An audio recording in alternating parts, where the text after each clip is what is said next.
આગળ વાત કરીએ તો બનાસકાંઠા જિલ્લામાં મધ્યસ્થ સહકારી બનાસ બેંકમાંથી ખેડૂતોના નામે ખોટું ધિરાણ ઉપાડ્યું હોવાનું કારસ્તાન થરા પોલીસ સ્ટેશન ખાતે પહોંચ્યું છે। કાંકરેજના શિયા સેવા સહકારી મંડળીના ચેરમેન, મંત્રી અને સભ્યનું કારસ્તાન ખુલતા ખળભળાટ મચ્યો છે।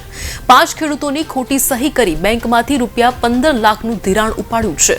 5 ખેડૂતોને નામે 3 લાખનું ધિરાણ મેળવીને 15 લાખનો ચૂનો ચોપડ્યો છે। ઘટનાની જાણ બેંકના સિનિયર ઇન્સ્પેક્ટરને થતા સિનિયર ઇન્સ્પેક્ટરે ચેરમેન, મંત્રી અને સભ્ય સામે ફરિયાદ નોંધાવી છે। રાયકરણજી ઉપજી Thakor, incharge senior inspector Banas bank Sihori અને કાંકરેજ તાલુકાની તમામ મંડળીઓનું મોનિટરિંગ કરવાનું થાય છે। આ અમારા શેજાની અંદર આવતી શિયા સેવા સહકારી મંડળીમાં કેટલીક અનિયમિતતાઓની તપાસ કરતાં અને અમને એની જાણ થતાં અમે શિયા ગામે રૂબરૂમાં ખેડૂતોનો સંપર્ક કર્યો, જેમાંથી 5 ખેડૂતોનો સંપર્ક કરતાં 5 ખેડૂત એમને નિવેદન આપેલ કે આ ધિરાણ અમે લીધેલું નથી અને અમારા નામે કોઈ ખોટું ધિરાણ ઉપાડ્યું છે, તો આ બાબતે તપાસ કરવાની થાય છે।